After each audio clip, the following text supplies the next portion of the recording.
Welcome everyone. The Goofguy is back. Hi Goof Troopers, how you doing? I hope you guys are having a great day. I know I am. As we play the brand new Queen No, nothing brand new about her. She is the Queen. The Queen. Corellian.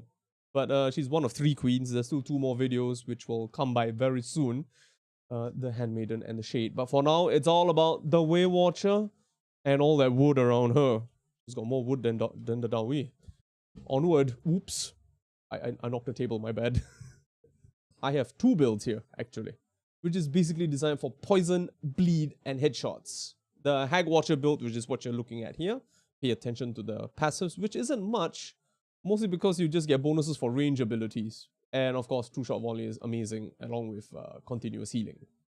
So with Weaveborn being the best, you get everything. Critical strikes, headshots, gives you 2 health. Critical headshots will give you twice as much, 4 health.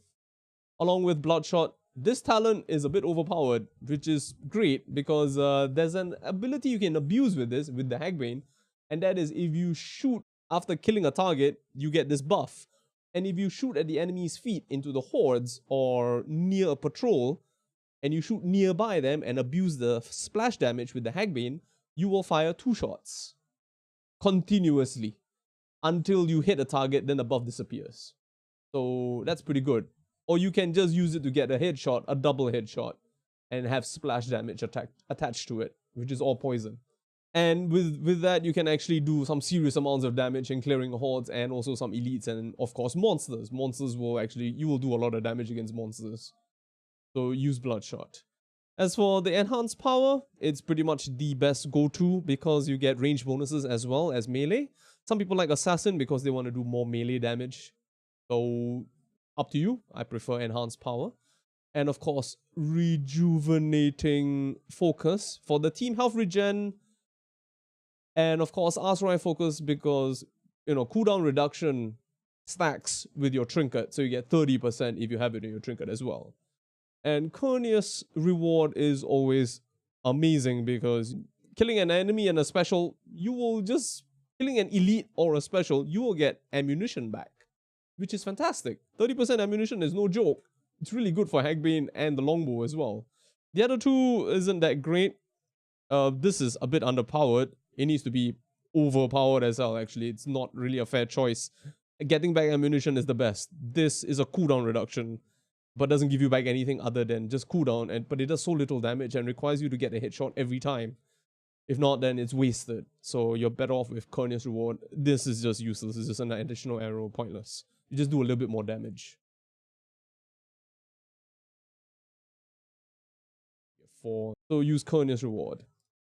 As for the weapons, with the melee setup, you actually have quite a few choices here, but the very best is actually the dual daggers and the sword and dagger.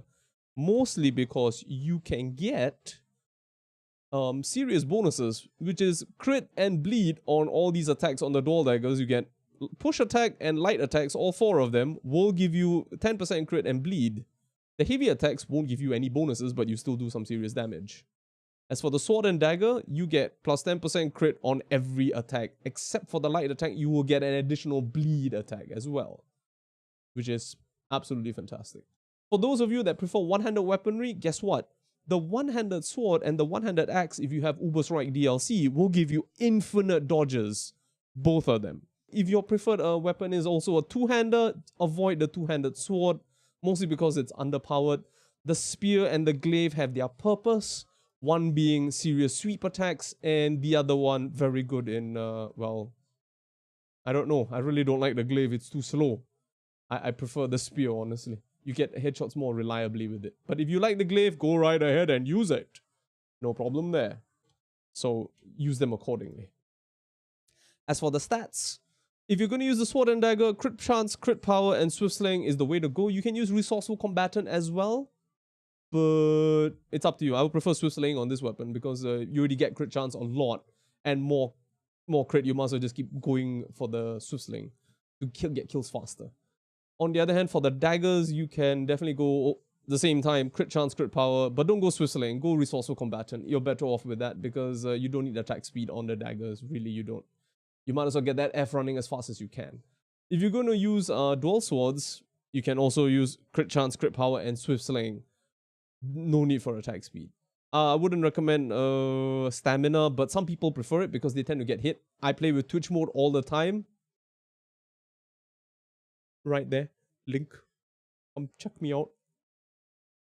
And with stamina, it helps a lot. It does for me.